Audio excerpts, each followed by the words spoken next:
Excellencies, despite the chaos and confusion in our world, I see winds of hope blowing around the globe.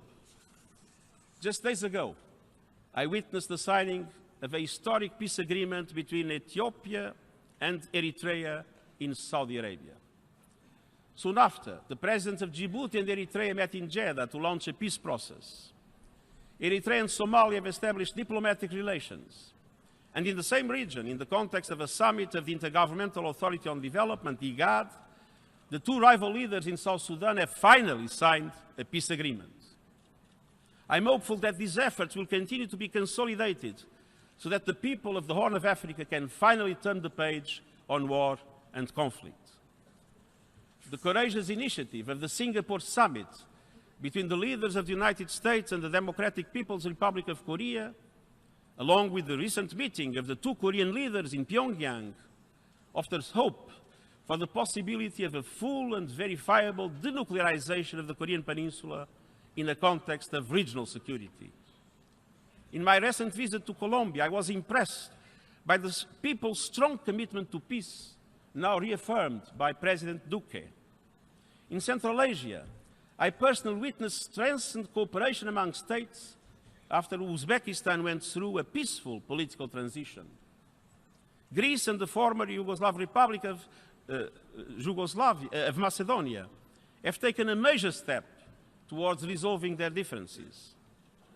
Our peacekeeping mission in Liberia ended a decade and a half of work this year following the country's first peaceful democratic transition, adding to peacekeeping successes elsewhere in West Africa.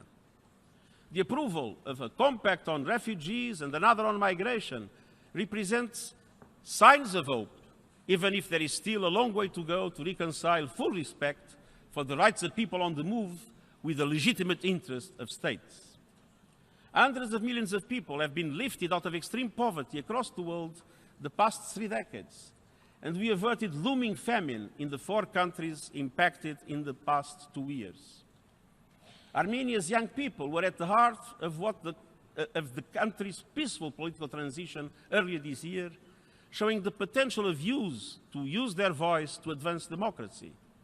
And the drive for gender equality is gaining ground amid a growing awareness of pervasive discrimination against women and girls, from violence, harassment, and exploitation to unequal pay and exclusion from decision-making. The United Nations must lead the way in pursuit of gender equality. For the first time in the United Nations history, there is full parity in our senior management group and among resident coordinators leading country teams around the world. And we are firmly committed to equality and empowerment everywhere. Excellencies, ladies and gentlemen, as our Secretary-General Kofi Annan once reminded us, we share, I'm quoting, a common destiny. We can master it only if we face it together.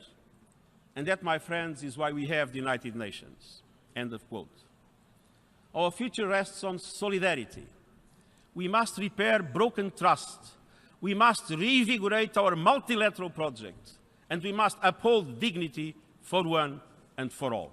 Thank you very much.